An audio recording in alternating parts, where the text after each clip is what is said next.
Presenting Benny Goodman and his music.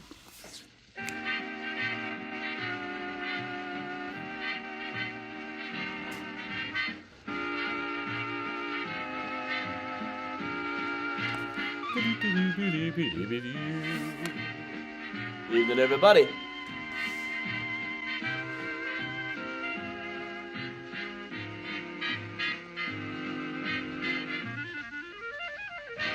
That's not how you play a clarinet right there. Hey, Chris. Hey, Luanne Martin.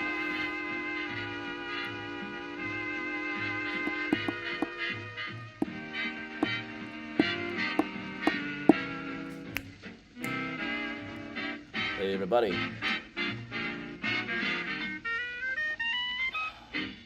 Benny Goodman, ladies and gentlemen, the man with the... Hey, good to hear about Larry. An even more torrid band who purveys assorted rhythms, all danceable. Hey, Marie, Rodney, Gladys, Eileen.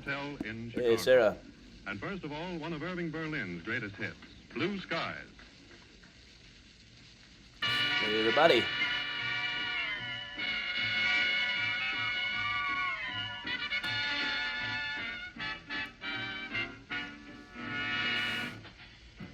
Thanks, Mona. Hey, Susan, Marie, Octavio. Hey, Laura.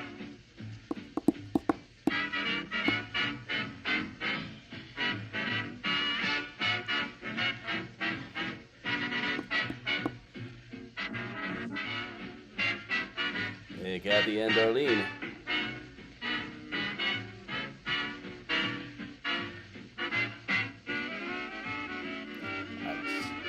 Replica of one of the John Lennon shirts from Get Back. Jordana hit me to the fact that it was on sale.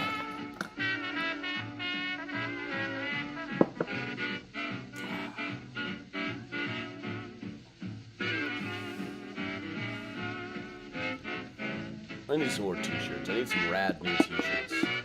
Something for summer. I don't have a lot of summer apparel. I never have a lot of summer apparel.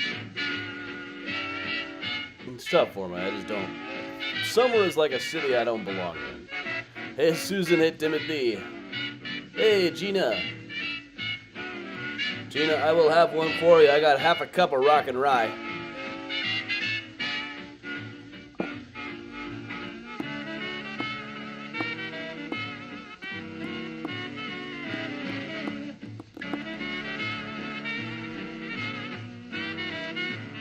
Hey, Mackenzie, hey, Marie. Looks like we just did one a few months ago, didn't it? Didn't we? We must have done one for St. Patrick's, right? Maybe we'll do another one next week. We probably should, since, next week, I'm not going to be able to do a walking tour, really, because NASCAR is going to mess everything up. Nice game of you know what NASCAR stands for? Is non-athletic sports careers as rednecks. I'm just being mean. Hi, Maureen. Hey, Karen. It's been a long time since NASCAR interfered with my life, Eddie. Hey, Bridget.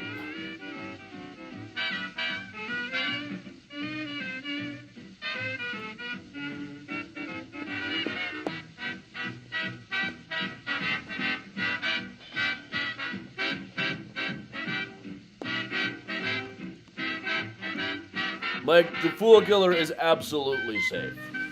We are up to all standards, including some that only exist for the Fool Killer.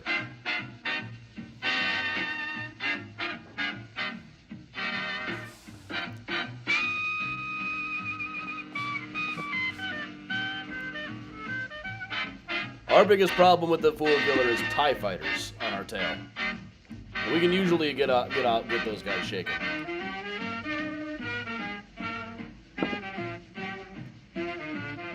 Just don't get cocky. Hey, Karen. Hey, Diane. Well, that's not a very good thing to say on Pride Month. Hey, Sue. Boy, I'm having a bad hair day today. I've been pre-gaming. Can you tell?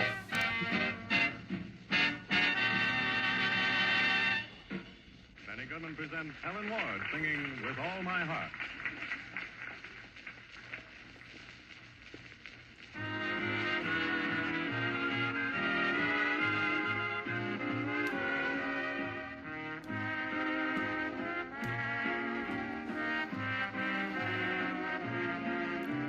TIE Fighter stands for Twin Ion Engine, Susan. They're shaped like bow ties, though. Hey, Miles. Hey, happy vacation, Megan. Hey, Miles. You wanted to come hang out. Evening, Dawn. Hey, Cindy. Hey, everybody. Hey, Dad. I'm having some rock and rye. I hear Faygo now calls their rock and rye Red Pop. Really?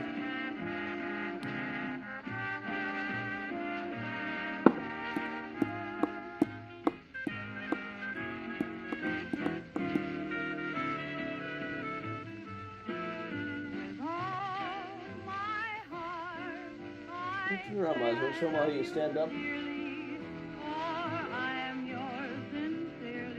Knock down my stash.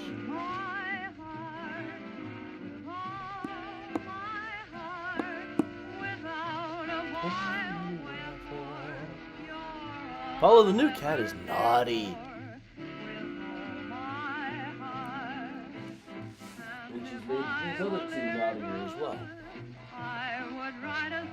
And Rock and Rye and Red Pop are two different beverages? Okay, that's good. Yeah, that'll be the slow and something Rock and Rye.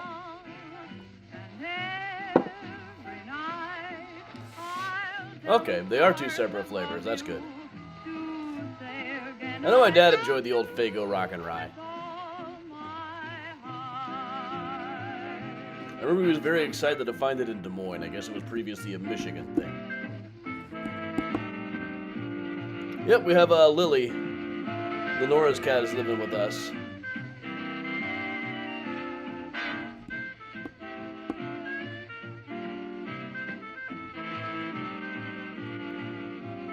Oh man, I decided to get some rock and rye because there's a Grateful Dead song about it. Mississippi Half-Step Toodaloo. I'm past my Grateful Dead phase now. I went through about a month where it was all I could listen to. Now I don't want to listen to it anymore. So, I'm all set for the new Maisie Peters album. I've been playing the new Jason Isbell all week. Benny Goodman goes way back and gets a lot of rhythm out of Walk, Jenny, Walk. Benny Goodman and his orchestra. Lily is teaching them to beg for food like they don't get enough. And to jump on the stove and to jump on the counters. There's only a few places they're not supposed to jump.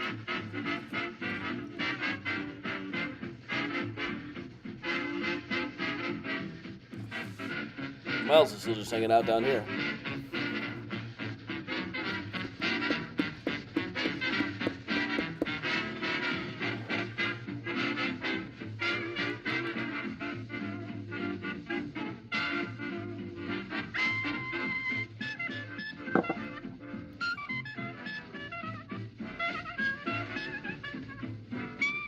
I'm sure once I have to take another 6-hour drive, I'll have the Grateful Dead right back on.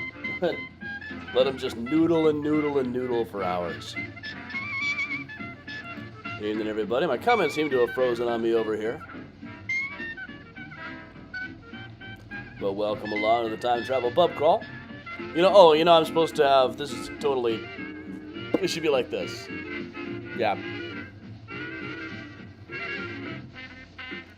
Yeah, comment agreed a bit. Last one I saw is from Bob here. Usually it catches itself up in a second.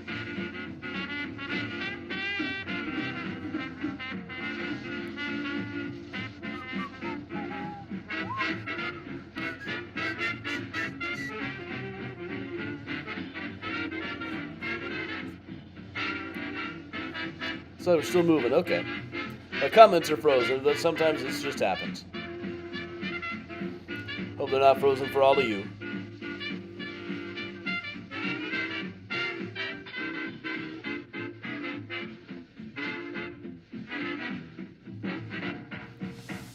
Interesting conversation going on how prices are going up so much in Bronzeville. Like, I told everybody I drove on Lyft rides, it's all artists here. Everybody I drive here is an artist. If you want to invest in real estate, buy some in Bronzeville. 4 years ago, everybody was stunned this stuff was going for $500 there. Now it's twice that. And they all loved it. So you all should have listened to me. Played by Benny Goodman. And now another one just in the same vein, Rosetta. And not just because I'm incredibly famous, I'm also a real estate genius, as it turns out. I'm going to try turning this chat window off and on and see if that does the trick.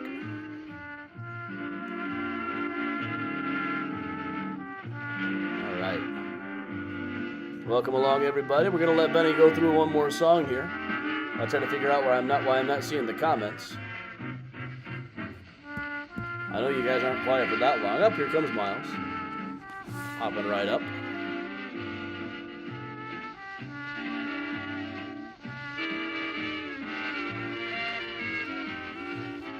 Evening, everybody. Welcome along. Maybe I'll have to just put the comments up on the phone or something. Yeah, okay, here that everybody is. Yep.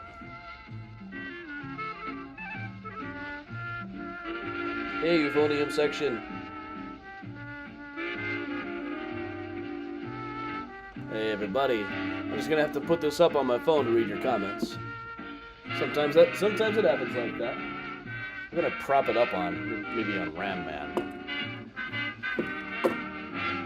Yeah, that kind of works. Evening, everybody.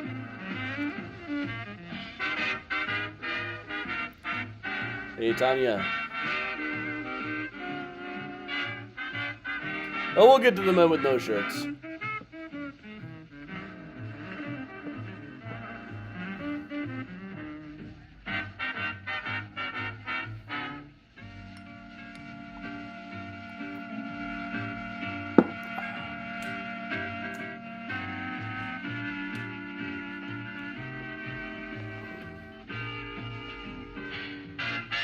Yeah, maybe we can get, this is Benny coming from the Congress Hotel, site of this year's Mystericon. I'm determined. We're going to plot out exactly where that stage would have been.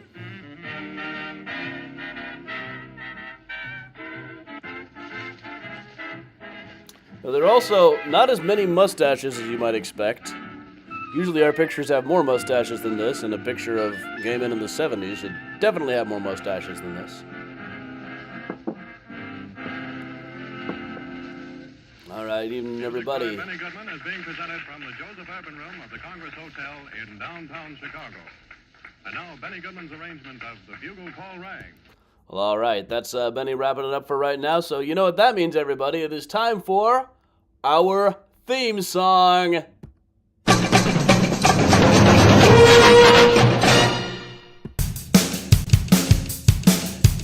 Climb aboard, cause you don't know exactly where or when we'll go. Chicago 1893, or the Gilded Age in NYC. Blast off into outer space, drink till you're flat on your face. From the comfort of your home, so if you puke alone, one day we'll even find that place in France. And don't come crying to us if you pee your pants. Time travel pub crawl. Time travel pub crawl. Time travel pub crawl. Yeah!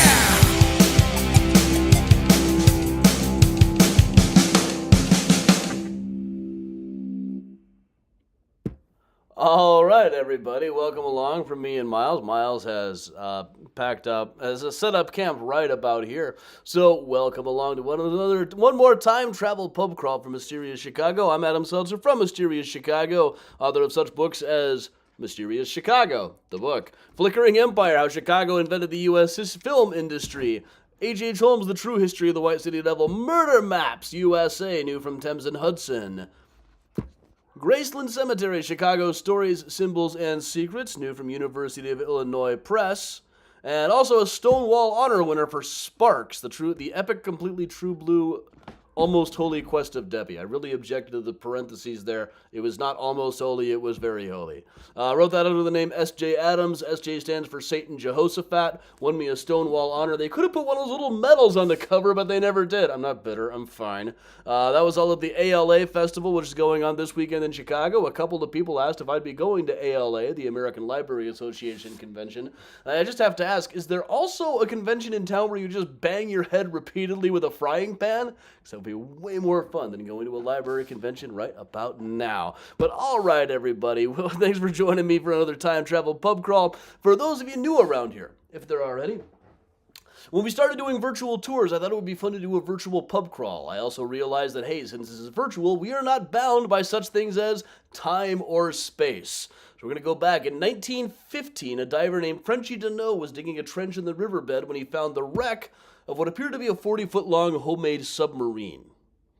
When they raised it up the next month, they said that they found a dead guy on board the thing, put it on display on South State Street, as it inspired many people to go down rabbit holes in the newspaper archives over the years. I even get emails from people saying, once again, here it is, the goddamn Fool Killer. They named the thing the Fool Killer. I'm really trying not to make any inappropriate jokes today. That kid didn't even want to be there. But we're just going to say it disappears off the record after 1916. It was probably sold for scrap during World War I, but we're going to say we found it. It was hiding in the couch tomb this whole time. So we found out that once we souped it up a little bit, not only does this thing actually fly, but it goes through time and space. So we're going to use this to fly around. Let's see, where should we go first? This is the Pride Month pub crawl. I've done this once before. I realized about an hour ago when I pulled it back up to relearn everything and go over my notes that mostly it was cobbled again from places that we'd been on other time travel pub crawls. Because, hey, we're inclusive enough that we'd already been to a lot of these locations already. We don't do this stuff just for Pride Month around here. We try to cover this kind of stuff all year round. But this one is kind of a compilation of cool places. But we're going to start with one of my favorites, which also just appeared in a book I wrote called I Beat Up Charles Dickens, which you can get on all the usual suspects. Well, here, let's try again. Let's blast into hyperspace one more time. You can tell I've been pre-gaming the night. I've been pre-gaming the night. But all right, here we are in New York in the Gilded Age. Let's go down the street here, because that looks cool. New York in what Mark Twain called the Gilded Age, when the rich got richer and richer and richer, the poor less so. But down on the lower west side of New York at about Houston and Crosby Street was a place called Harry Hill's Variety Theater. Now, Harry Hill's was the resort of all kinds of interesting people. It was popular with sex workers. It was popular with politicians. You might be able to see how those would go together. It was popular with cops, and it was popular with pickpockets. After chasing each other around most of the day, they would sit and have a drink together at Harry Hill's Variety Theater. Now, it was a theater. Sometimes the entertainment was just a bare-knuckles boxing match. People in the Gilded Age New York could not get enough of bare-knuckles boxing matches. But other times, they would have all kinds of entertainment and all kinds of dancing. This was one of very few places in New York at the time where you might see mixed-race couples dancing and might see same-sex couples dancing. Nobody really blinked at much of anything at Harry Hill's. Not to say you couldn't get in fights at Harry Hill's, because you absolutely could, but it was one of the most mixed and diverse crowds you could find at the place at the time. And they did have some interesting speeches there. Well, he did boxing matches pretty regularly. Here are some boxers.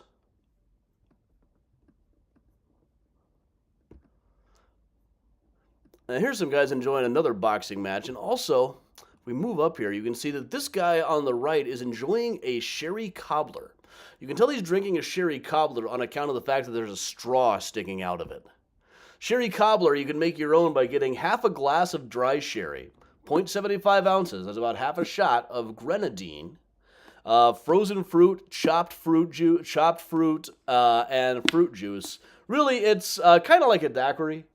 But an 1800s version. You were also supposed to drink it with a straw, which was quite a novelty at the time. Dickens wrote about it in Martin Chuzzlewit, and he had to write the whole thing. He had to merely plunging a reed into the mixture, which caused a pleasant commotion among the pieces of ice, and signifying by an expressive gesture that it was to be pumped up through that agency by the enraptured drinker. But it will make you in every particular a new man. Among the other entertainments here, besides just watching people fight while you get drunk, there was also like ventriloquist acts, such as a doll named Mrs. Partington.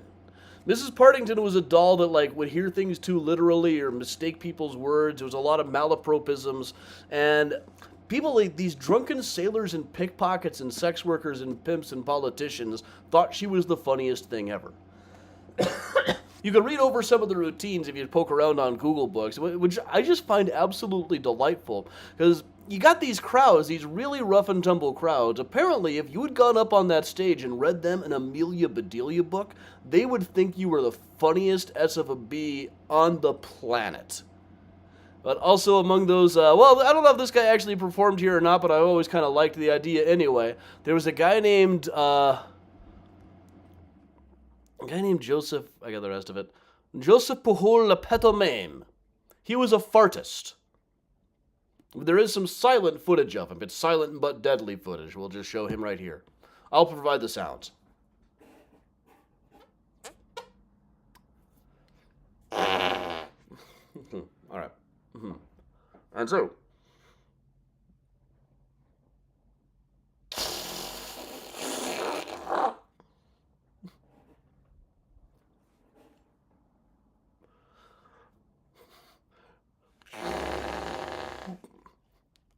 Yeah. I love how he also goes like, kind of like that Hulk Hogan move where.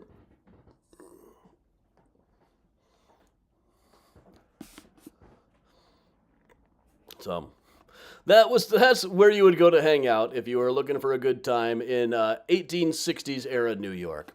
Now we're going to move ahead just a little ways in history here, just a little ways, about another half a century or so. And since this is the kind of place where we can go all the way through time and space, let us go all the way through time.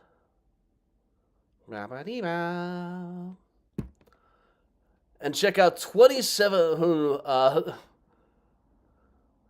Rue de Fleurs in Paris. Should have been down right about here.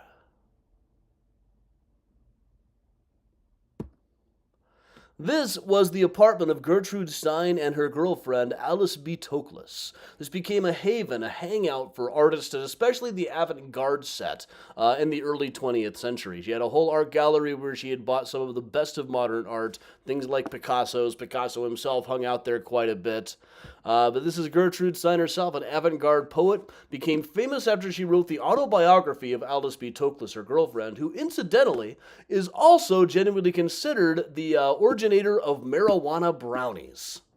An inspiration to us all. Bertha Palmer was known to hang out in this scene occasionally, just to give it some Chicago connection. Here is Alice B. Toklas herself.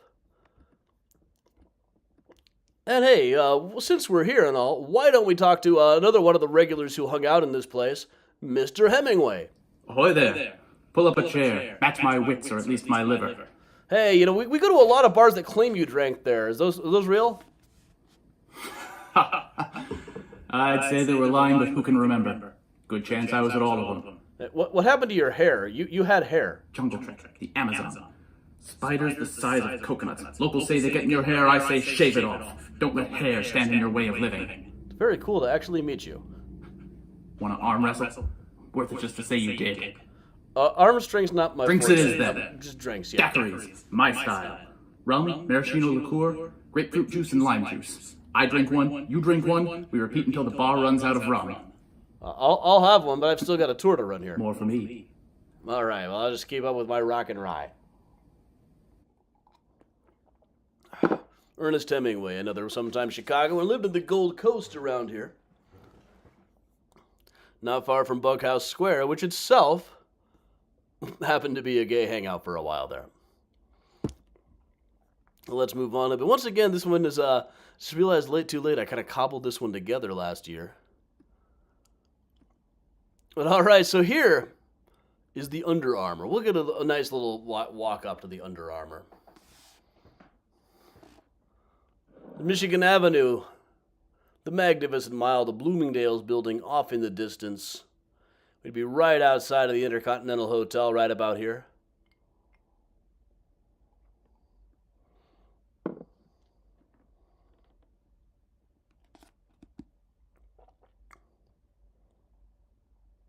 But looking across the street, we come to Under Armour. Nowadays, you go here to get moisture-wicking underwear. But back in the day, it was the site of a place called the Wind Blew Inn, which was officially a tea room, but really more effectively a speakeasy. Let's see if we can get into this place at all. We got to get past the bouncer. They usually would pat people down to make sure they didn't even have hip liquor going into this place. they had to sell it to you yourself once they got in.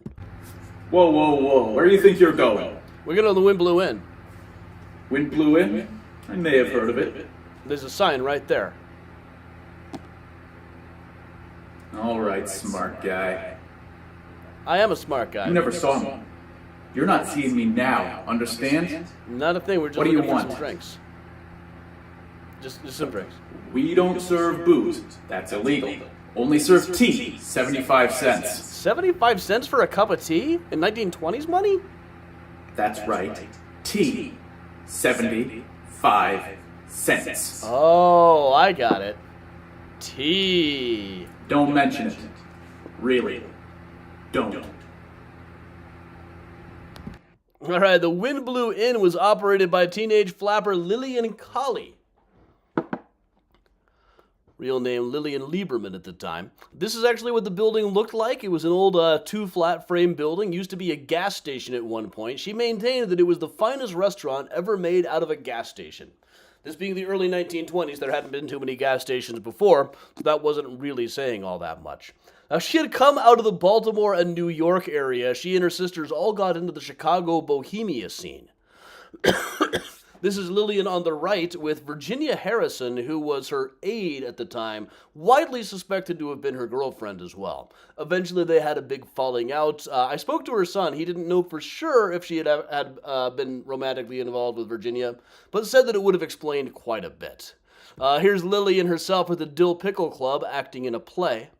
Now, the Dill Pickle Club was a hangout for weirdos. This was her idea of making it into a bar, a tea room. She was the darling of the Dill, read charming poetry, then opened her own place where she tried to emulate a little bit of the style of the Dill Pickle, but also quite a bit of the atmosphere of Greenwich Village in New York, which she just said had a whole different kind of dirt. They attracted what they called the genius types, though after a couple of weeks, I think, not even a couple of weeks, they started getting a lot of tourists who were just looking for the genius type of people. But this was a place in a neighborhood known as Tower Town. This was a place where there were a lot of what were then, we would not use this term now, but they called them pansy parlors at the time, places where people did what was then known as cross-dressing. It was raided pretty frequently, partly because of rumors that they were serving booze, but mainly because of rumors that they were hosting petting parties, make-out parties. And this being a queer hangout, it probably would have just been your ordinary church picnic make-out party either. So the cops raided the place, everybody got arrested, everybody was let go except for Lillian and Virginia, who one of the two of them told the judge, "Your Honor, we solemnly swear there was no snuggle pupping at the Wind Blew Inn." He gave them a book of fairy tales and sentenced them to read it as punishment and to cure them of their bohemian ideals and teach them the proper values of the things of life, which may have actually worked on Virginia. About a month later, this place was torched. Virginia was the chief suspect. She either was pregnant already or got pregnant like that night, gave birth to a baby with the bank robber about 9 months later, and embarked on a career robbing banks.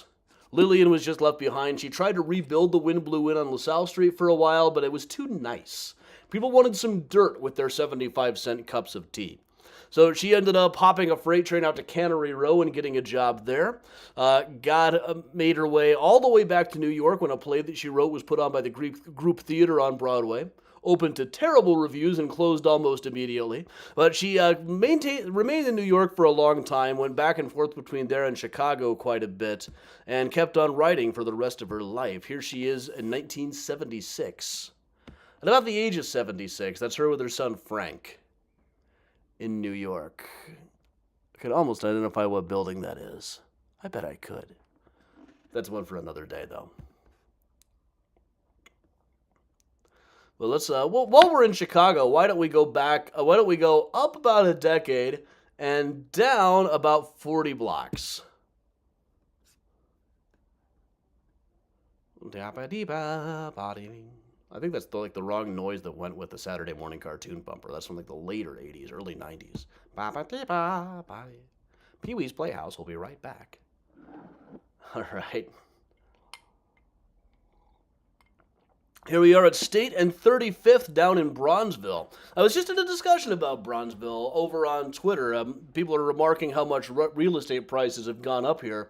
I told you so. When I was driving for Lyft a few years back, every person I was driving to Bronzeville was an artist.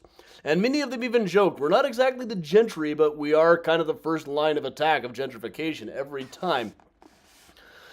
And, well, the old joke is first you get the artists, and then you get the gays, and then the investment bankers move in. But really, it would not be the first time the gays had moved to this neighborhood. In fact, there was a vibrant queer scene back when this was Bronzeville, one of the few neighborhoods where people of African American descent could get loans and get real estate back in the redlining era.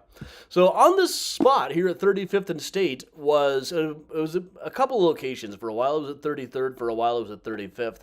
There was a place called the Cozy Cabin, or the Cabin Inn, the oddest nightclub in town.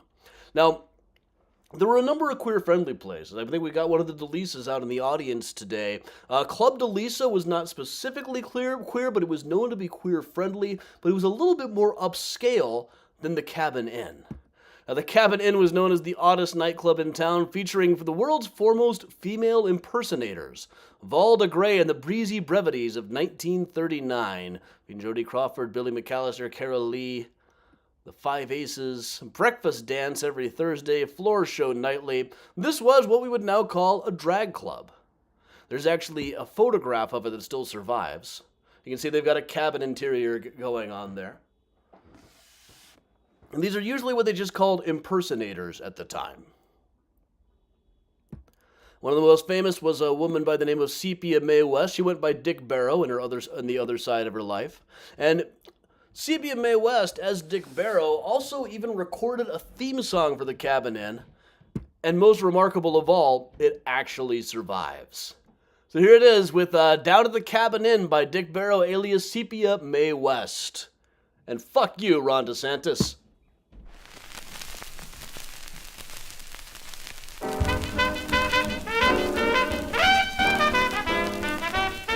If you want to have a real good time, clean place to dance and dine, May producing shows that's grand, Tinsley with his red hot band. You'll hear Hot Nuts sang by Stella, the way she croons is really mellow.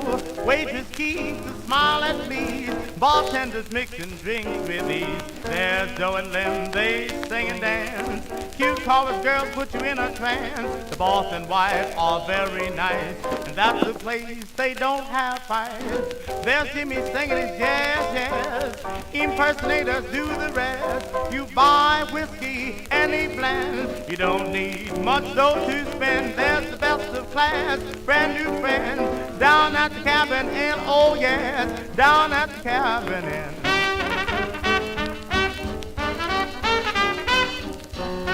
Yes, I know.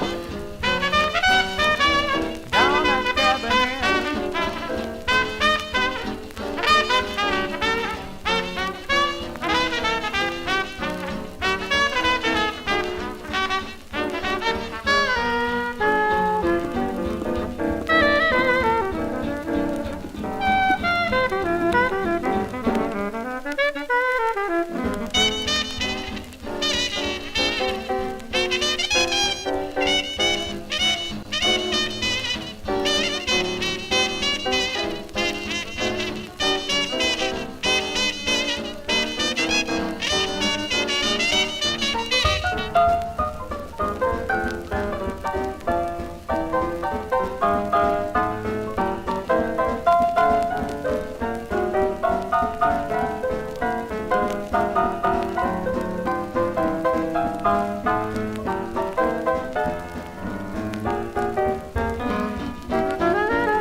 Singing his yes, yes, impersonators do the rest. You buy whiskey and a blend, you don't need much dough to spend. There's the best of class, brand new friends, down at the Cabin Inn, oh yes, down at the Cabin Inn.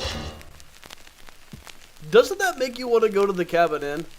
I want to go to the Cabin Inn. When Jimmy plays his jazz, impersonators do the rest. You buy whiskey and it doesn't take a lot of dough. This is my kind of place, honestly.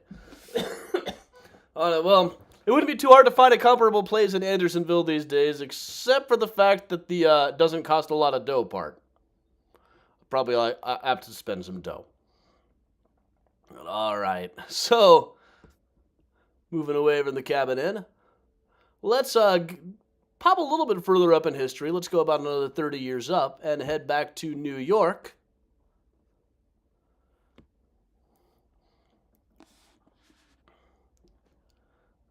Right around here on Christopher Street.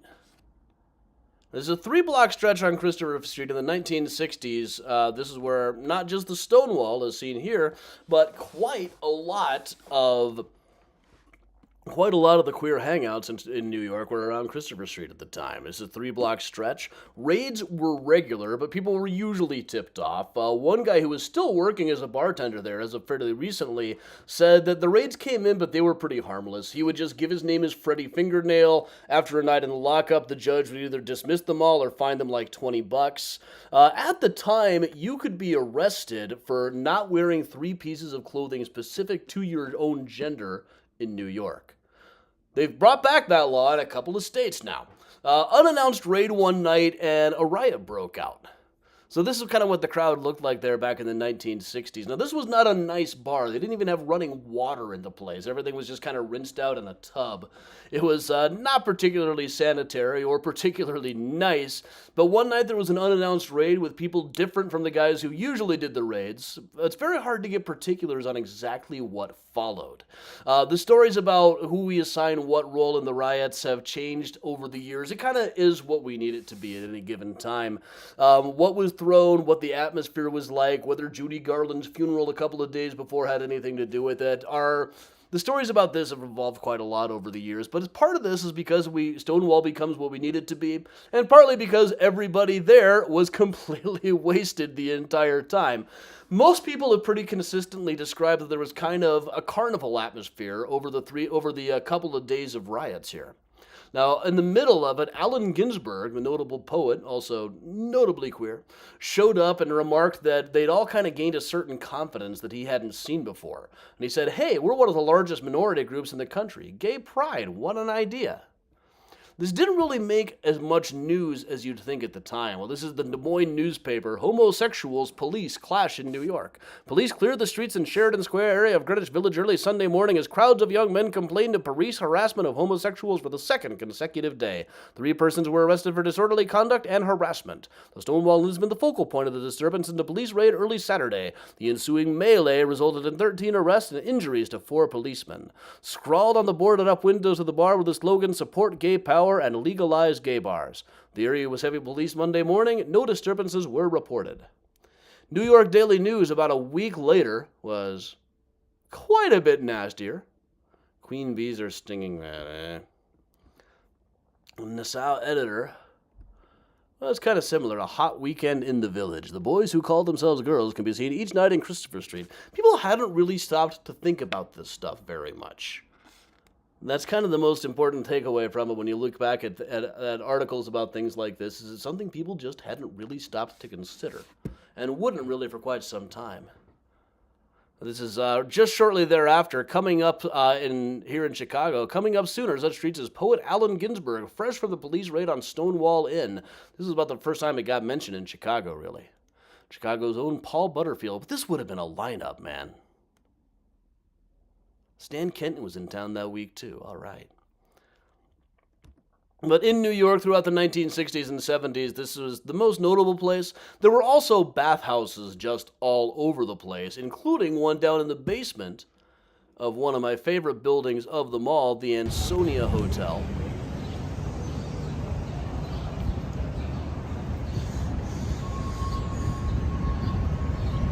Built by W.E.D. Stokes, who was eventually shot by a couple of women who were trying to blackmail him. Oh, let me show you this.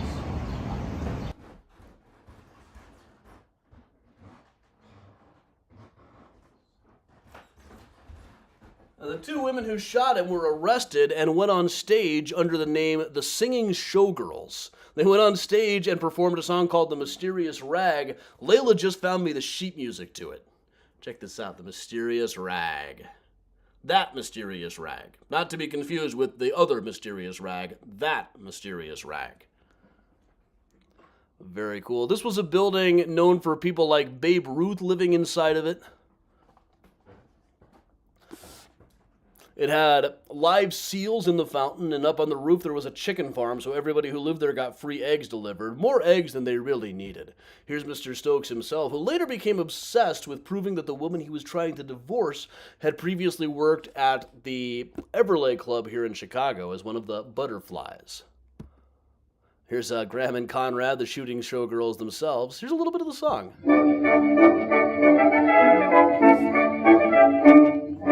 Follow.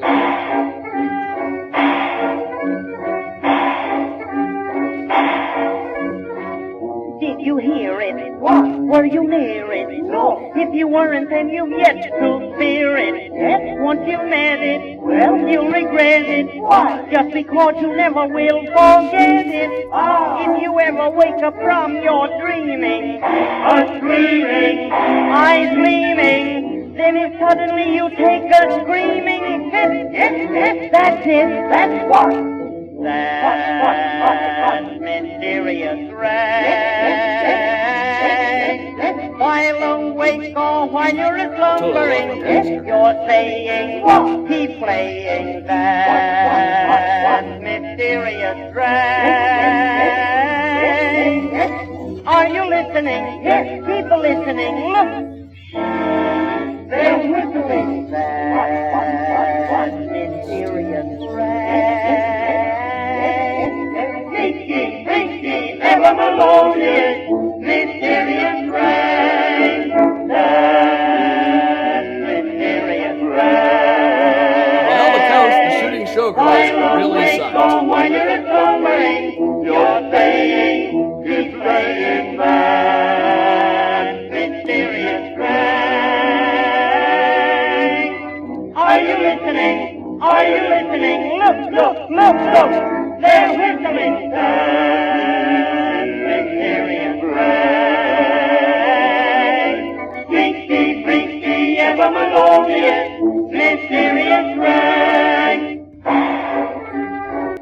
All right, so the reason we come to the Ansonia Hotel is, like most things from its era, it was hopelessly out of fashion in the mid-20th century.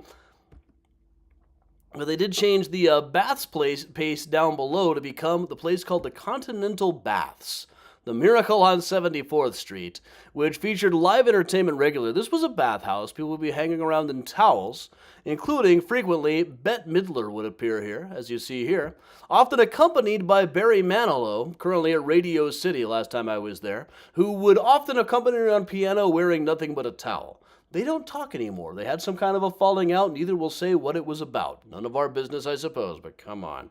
Here's actually a little clip. If you ever wonder what the big deal about Bette Midler was, here it is.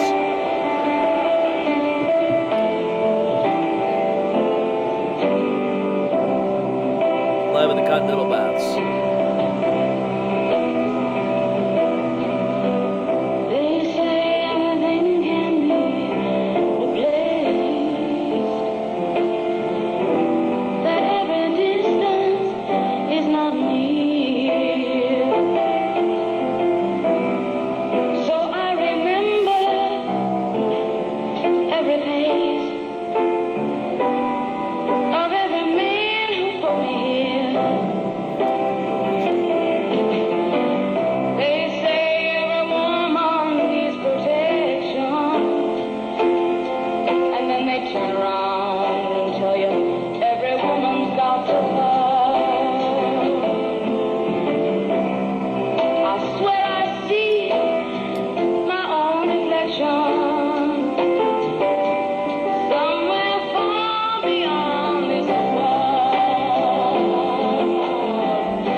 album and not have seen that. This would have been the early 70s. That song was really brand new at the time, too. It would have been secretly recorded in a basement in 1967 with Dylan and the band and the Basement Tapes.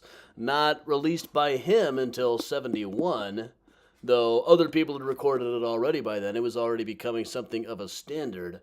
But just, wow, it just blows me away every time I see it. It's on the one hand, it's kind of a shame that the footage isn't better, that it skips around so much. On the other hand, that's kind of part of its charm as well. That song is meant to be a basement kind of a song. So they're in the basement of the Ansonia Hotel with a Basement Tapes material song, Bette Midler with the old great Bob Dylan standard. But one more song. We got time for one more song here, so who else could I bring in but the Dead Ringers, everybody. The Dead Ringer Quartet. Life is a funny thing. Sometimes you laugh and sing. Sometimes you grumble and cuss. But either way, what do we care? We got us. We have our ups and downs, our shares of smiles and frowns. But through it all, we don't fuss. 'Cause we got a special thing going. We got us. Some people like to go through their life single. Aw, that wouldn't suit us at all. Why sing a melody as a soliloquy when it's more fun to be harmonizing?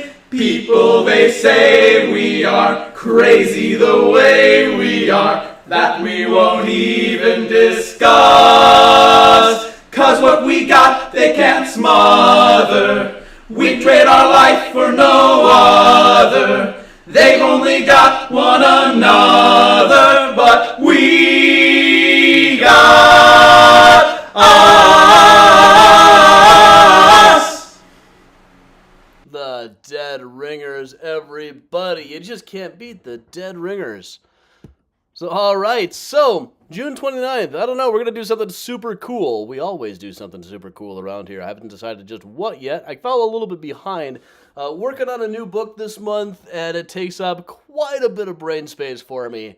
My head is just swimming with stories of duels and daring do and people who were at the same time heroes and terrible human beings.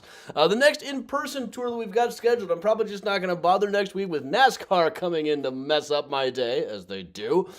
July 8th, that should actually say 7 p.m., we are going to do a walking tour, Architecture of Mysterious Chicago Downtown. It's one of my favorite walking tours to do. We don't really do it all that often. There's a lot of new material on it now. I'm always finding new stuff within that walking tour route, so lots of cool stuff happening. With that, everybody, we will put the Benny Goodman back on and just hang out for a little bit right here on Mysterious Chicago. Happy Pride, everybody! Move this down so you can keep seeing that awesome neon sign that Ronnie got me. And here is Benny. Yeah, I've only got 2 comments up on the regular chat window here. One from Twitch and one from YouTube. Hey, Wisbanic. Hey, Gene. But I've been able to follow along a bit by just having my phone going. It's propped up on RAM Man.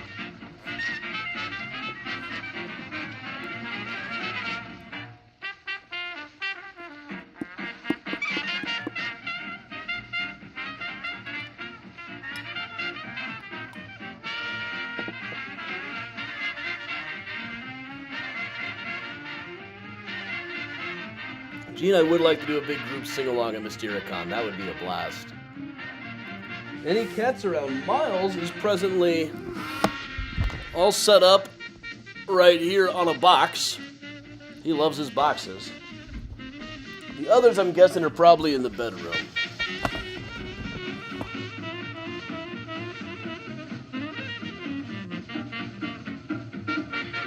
Oh yeah, and Graceland this week too. Graceland on Saturday. I keep forgetting to plug that one. It's not quite sold out yet.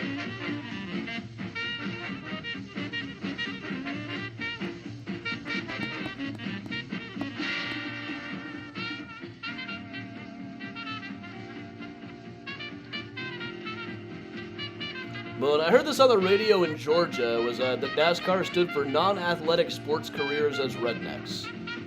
I understand those guys are trying to drive around in 150-degree heat, but that certainly takes a certain amount of athleticism.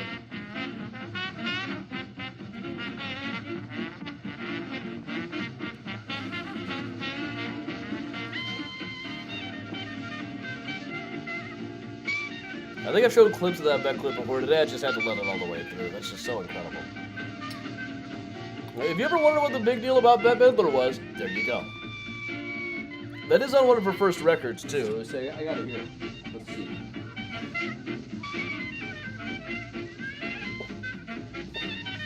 It's on, I think, yeah, it's on this one. Along with Surabaya Johnny, that's a great song. Skylark, I've heard Marissa do that one. They Do Run Run, I could do without.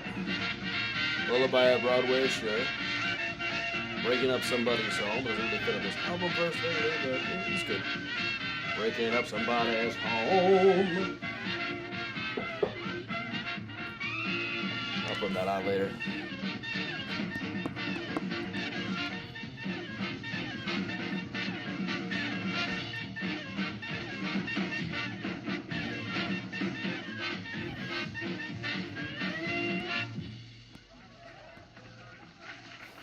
And that would put rhythm in the feet of a wooden Indian.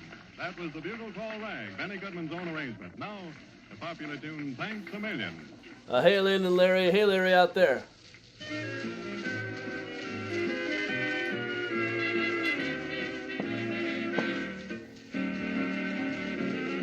It is an amazing clip. Shout out to Dylan and the band, who made up like 100 or so songs in the basement in the summer of '67, and so many of them are just standards.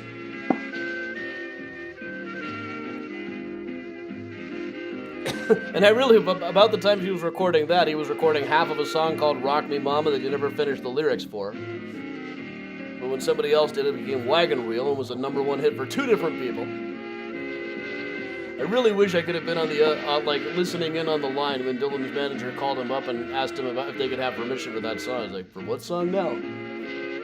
Surely he hadn't thought of it in years.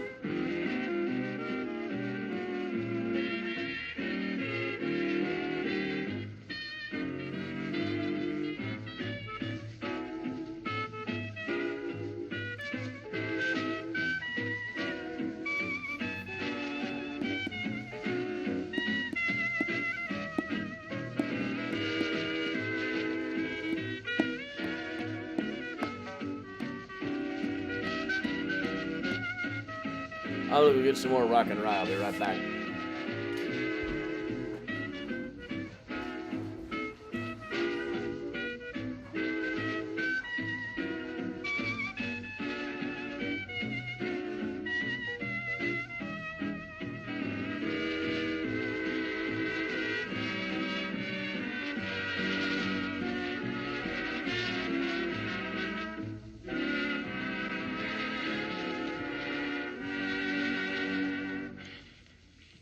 Down Harlem Way, they're all trucking. And here's Helen Ward to tell you all about her. Trucking.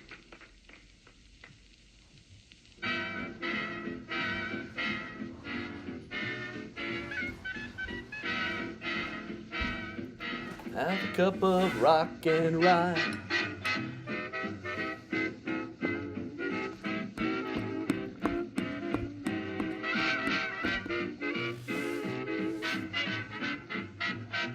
Whoa. That just went on the wrong pipe.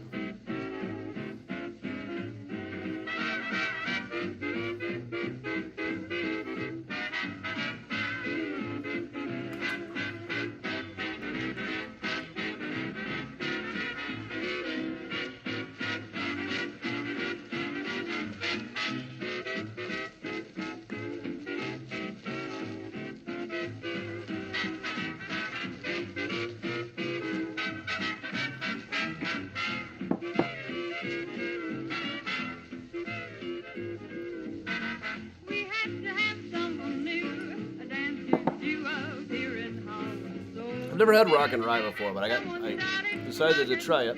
It's very much like an old-fashioned.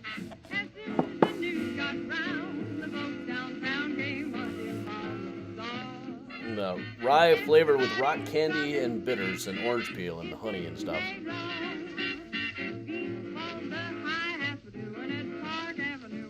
All over town.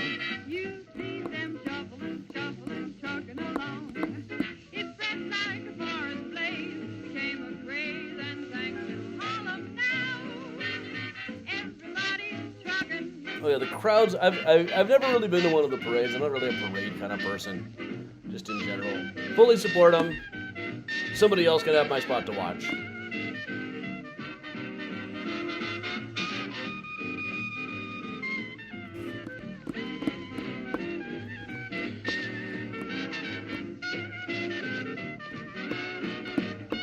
Who in the world is emailing me on LinkedIn?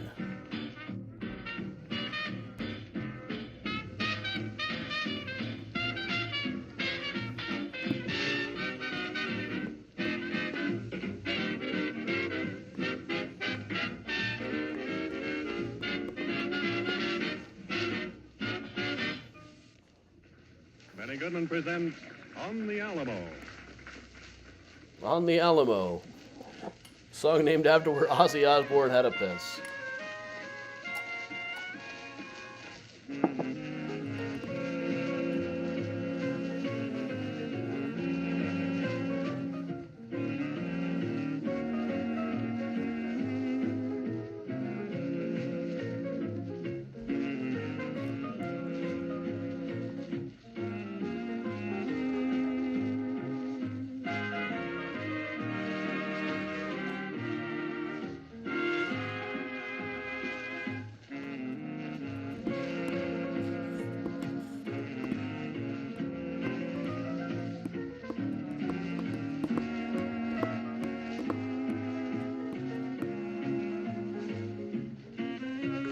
I'm too drunk to cite which states are bringing back those kind of laws, but Texas and Florida tend to lead the parade of these things. Iowa not too far behind, unfortunately. Iowa wasn't this bad before.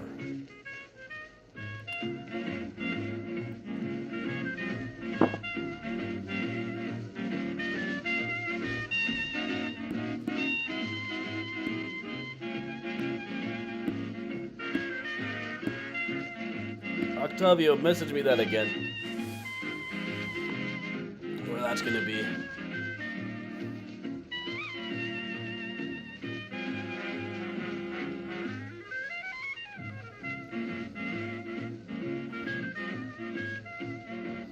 Be yourself, Bob.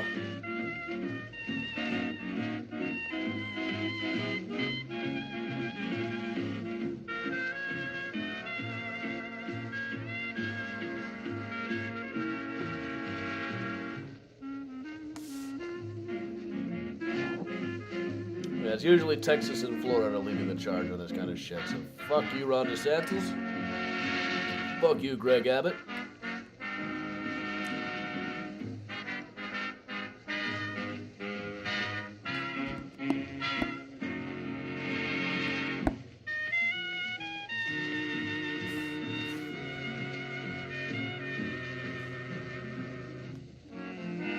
And Marjorie Taylor Greene, that is very problematic to call Lauren Boebert a little bitch. That phrase is only acceptable when a mistress says it to her son. Or if it's somebody who won't get in the pool because it's too cold and they're a little bitch. And we stay right in the urban room of the Congress Hotel in Chicago and dance some more to... In which case it's a medical term. Hear Helen Ward sing, Eeny, Meeny, Miny, Mo. Who else can we fuck? McFarlane, yeah, fuck him. Matt Gates, always fuck him. Ron, fuck him.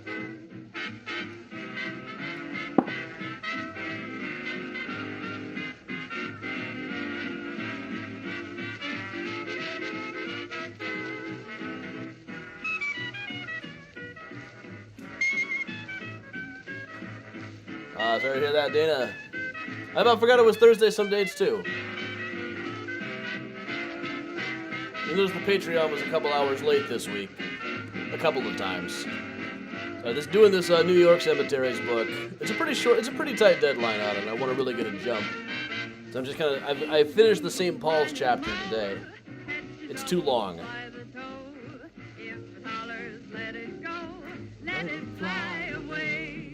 That's what I'll be saying to about 5,000 words in this chapter.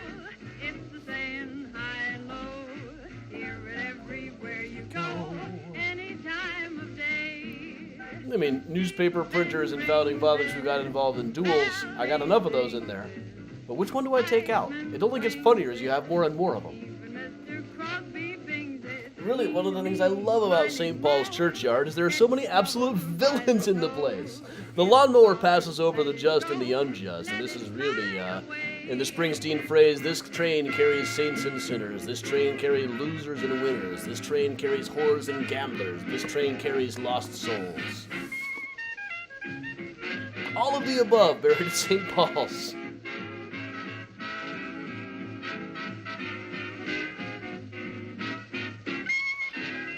Gina, 3 or 5 day reception. I could maybe look that up. That might have made the news.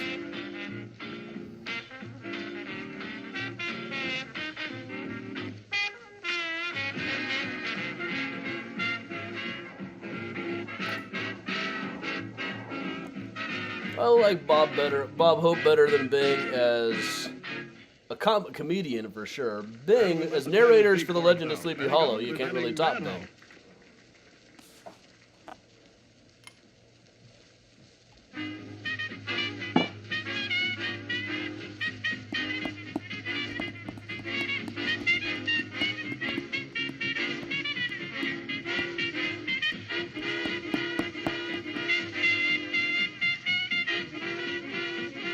All the naughty words. Oh yeah, well, I don't say that kind of shit.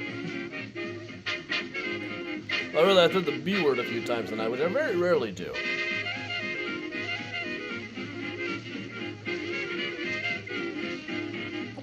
It's gotta be just the right context. So if I'm talking about, like, Betty Crocker, that bitch,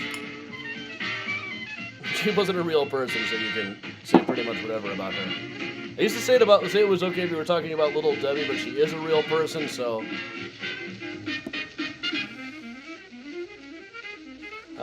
Thanks for the concern, Kathy. I'm a little burned out tonight.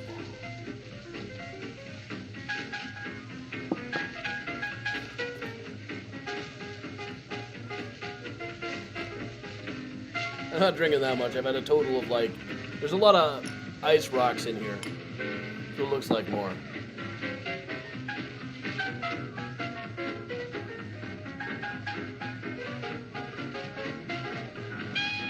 I'm pretty consistent in my opinion on dirty words. I don't have a problem with them.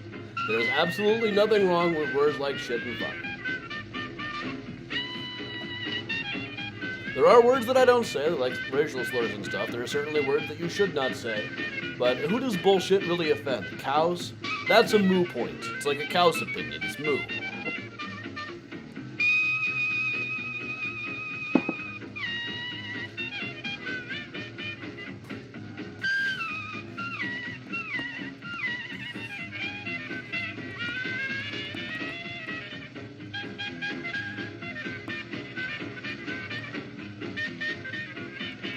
When Miles sits on the couch and I can get his face and the neon sign in the background, as seen on the latest Instagram post, it's a great opportunity to test out the cameras. So the two that I posted, one is from the new DSLR, one is just from the iPhone.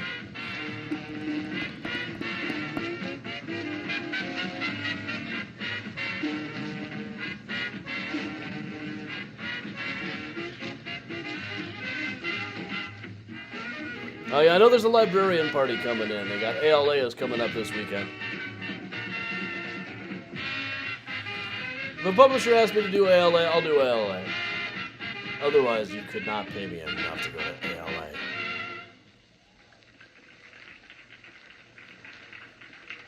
Alright, see you, Grace Lenan. And the mini tours are still going. Just be on at 10. I'm minded to take a bit of a break soon. We'll see. We'll let Benny finish this up.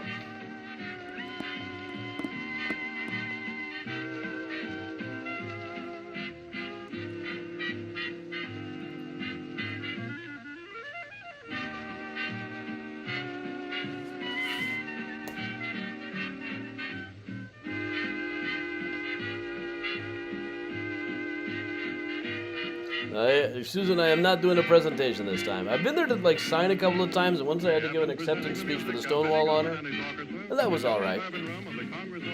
Then you can't help but notice that your publisher didn't provide books for everybody, didn't provide stickers or anything, didn't actually show up, and surely would not have sent you to ALA if it wasn't in your hometown. And then it just gets depressing. But everything about the book industry is depressing. But all right, everybody, thanks a lot for letting me take up another hour of your time tonight. We will be back tomorrow with Find a Grave Friday at 10 o'clock, just like every week. So thanks, everybody, for popping in, and happy Pride. I will see some of you on Saturday afternoon at Graceland Cemetery. And don't forget, 2 Saturdays hence, after we wait out the worst of the NASCAR crap, Architecture of Mysterious Chicago. So thanks, everybody. I'm out of our Mysterious Chicago tour saying to stay safe and stay strong. And yes, data is fully functional and anatomically correct. Just looking at the comments there. Have a good night and stay spooky, everybody.